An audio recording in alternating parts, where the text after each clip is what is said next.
but it's going to give it that nice warehouse look to it. See the way that it gets absorbed. So we'll get this on. Look at that way that looks. Really, really nice.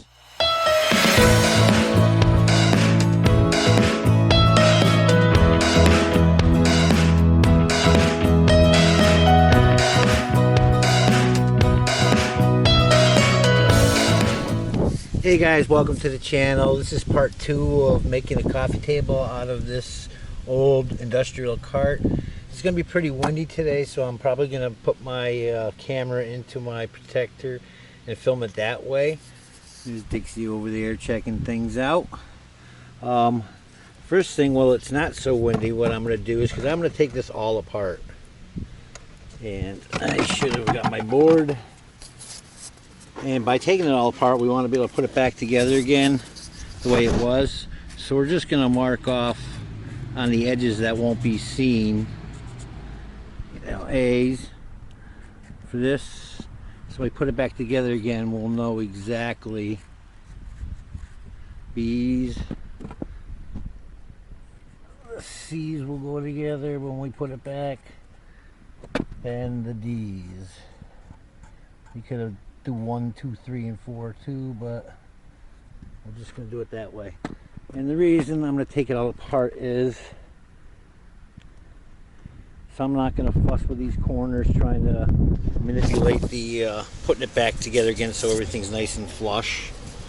I decided to take these nuts off and take the wheel assembly off of the piece, because I need to clean. Obviously you don't want something that dirty in your living room, and to be able to effectively sand and clean up everything. This won't be in my way cleaning the wheels, and the wheels won't be in my way sanding the outer edge. So sit back, relax, enjoy, and as long as it stays calm, we'll keep the camera on, and I'll narrate this to what I can, and we'll go from there. First thing I'm going to do is get this wheel system off.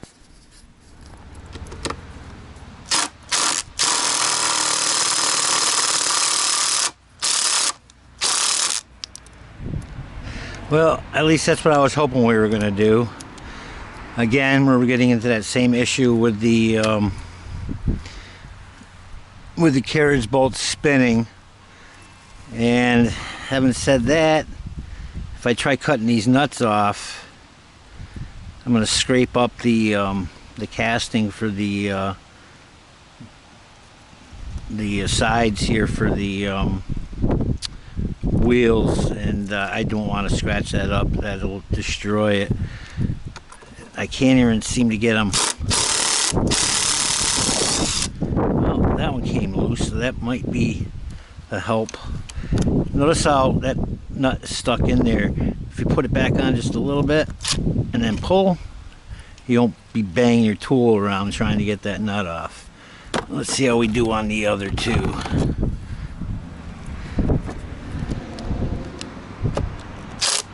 Whoops.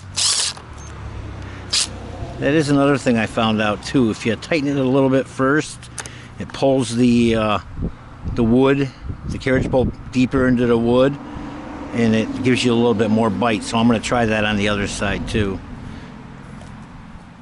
Oh, thank goodness. I thought that was going to be an issue. Alright, let's try that. Tightening it up first and then getting this last one off. We only have so much there.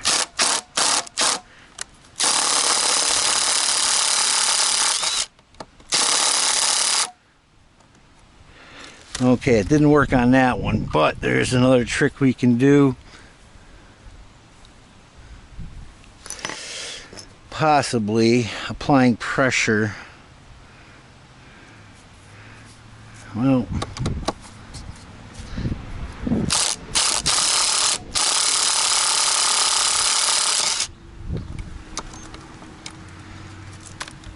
Alright, I will get this off one way or the other and we'll get back to you. Okay, I got them all off but this one. So I'm going to pull up on this side, trying to apply a little bit more pressure on there, on the bolt. Hopefully that'll...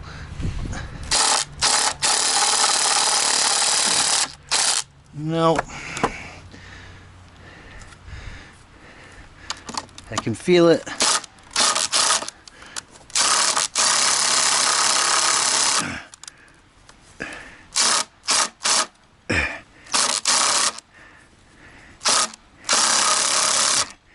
I can feel it twisting. It did pull it in more, but it's just too caked on.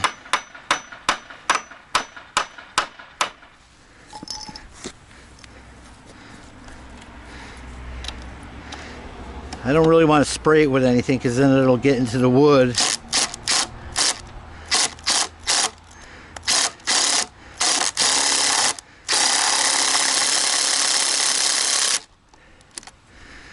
Ay, ay, ay, ay. There's always one, right? Alright, I'll get this off one way or the other, and I'll let you know how I did it. Okay guys, what I'm using here is my my rigid tool, Job Max. It's a lot more, it's easier to control. I'm going between the washer here and the nut and doing a pretty good job of cutting this off. If I was to use a reciprocating saw, there's not enough control and that blade will be bouncing around, and I don't want to scratch up this casting. So I'm going to finish cutting this off with this tool, which is an amazing tool. I recommend these 100% for all kinds of jobs. Great for drywall. It saves so much time. But anyways, I'm going to get back to this and we'll show you how we made out. Okay, well, we got it off, but just to give you a heads up, if you ever buy one of these diamond wheels, make sure it's a good one. This one costs like $10–11, and you know, it started working fine, but once the diamond part started coming off, it was very difficult. So I got through all the way around in certain areas, and I just hammered it back and forth until the bolt snapped. It's still pretty warm, but there are other blades that would have went right through. That's just what I had on hand, but we got the job done, so we can take this piece right off now. We can take the wood apart and we can clean up these wheel systems. So we're going to get to it, and we'll be back in a little while. What I thought was going to be a huge issue trying to get those nails out of the oak, being rusted and everything. Literally, I picked the board up and the nails slid right out. So on all four pieces, the nails are already out. So we're ready to start processing this wood. Okay guys, sorry about the wind if you can hear it, but I was contemplating possibly running what's over my planer, my joiner, and taking a small amount off of this. But if I did it to the other ends, it would take off meat, and the distance between this point and the outer edge would be less. And because there's no play at all in the distance between the inside of each of these surfaces, I would have to make up for it with washers, and that would be seen with the gap between the wood. You can see if I was to take some off, that would be, you know, depending how much I took off. But even by the time I effectively did any kind of cosmetics to this piece, or actually those pieces, the side pieces over there, the distance would be shrunk down, and it wouldn't be good for the table. So I'm just gonna lightly touch this stuff up. Now the bottom, we don't have to worry about the surfaces up here, the edges for slivers or anything, but down here I'll kind of round off these edges so that if somebody was to pick up the table to move it instead of wheeling it around, won't catch themselves on this and get slivers. So I'm gonna start sanding this stuff up and seeing what it looks like, and we'll go from there. Okay guys, I rounded off the edges right here to prevent people from getting, because this is the way it's gonna go. We got our A and B up here. So if somebody doesn't pick up the table, they're not gonna get any slivers by moving their hands back and forth and grabbing it. I took just enough off to get it down to where it's not flaking at all compared to the two. Sealed out the grain, left a little bit of the original patina from the paint, and obviously it was 3 different colors. We got a yellow, we got a red, and then we got a light green. Shows the history of the piece. So I'm going to take care of the rest of the 3 pieces, and then we're going to start assembling this bottom frame part. All right, we'll get back to you. Okay, again, this piece was pretty much covered with blue in the beginning, and you could read this entirely store 5 on it, but I wanted to take off just enough so that you could see the beautiful oak grains and still have that patina from the original colors that were on the cart. It will help you know, if somebody has a certain room decorated, if there was too much green on there and they didn't have any kind of green in their house, it wouldn't go well. So we got enough just to show the grain, enough to show the age, and that there were words on it. I got this edge rounded off. Again, we're not worried so much about the top because of the top edge, because of the top part. No one's gonna be able to get their fingers in there. So we'll take care of the other 2, and I just wanted to bring that point up because I'm gonna do the same thing to the other sides, and we'll get back to you.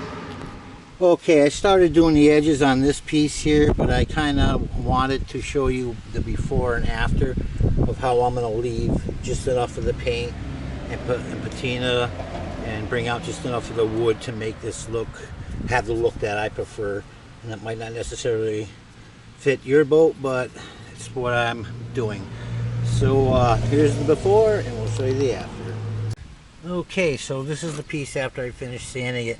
It had a lot of yellow in it, too much yellow that I didn't prefer it so much.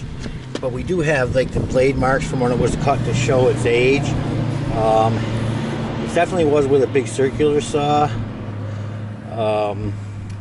I don't know, like I said, the age, so I don't know if that was done in the late 1800s or early 1900s or in the 50s, but we just left enough of the saw marks where you can see that. I took most of the yellow out. I wanted some of the bare wood to be seen to get the beautiful grain out. And just left enough black and blue to give it some character and what it originally kind of looked like. So we're going to get the last piece done, and we'll be back. Okay guys, you can see right there where it says the Fairbanks Company, and it's got 451 on it. That's part of the casting or wheel assembly. Well, over here we have Fairbanks written there. So I'm going to leave that piece like it is. I mean, I took quite a bit off. It was a lot of black. And if somebody doesn't like the amount of color, they can always turn it in towards their couch when it won't be seen, and use that side as the outer edge to be seen. So I'm going to leave that and get this thing put together. Okay guys, bear with the wind, I'm sorry, but I need to get this done. I'm going to clean these wheels up. Everybody knows how to use a wire brush and soap and a good elbow. So I'm going to clean that up on my own, but I am going to use rejuvenating oil by Watco. Rejuvenating oil, and I wanted to show you, you know, how this is going to look. This stuff is pretty cool. It really protects and brings the grain out, and doesn't make the wood so brittle, and gets absorbed pretty good. Sorry about the traffic noise, but gives you an idea of what it's going to look like.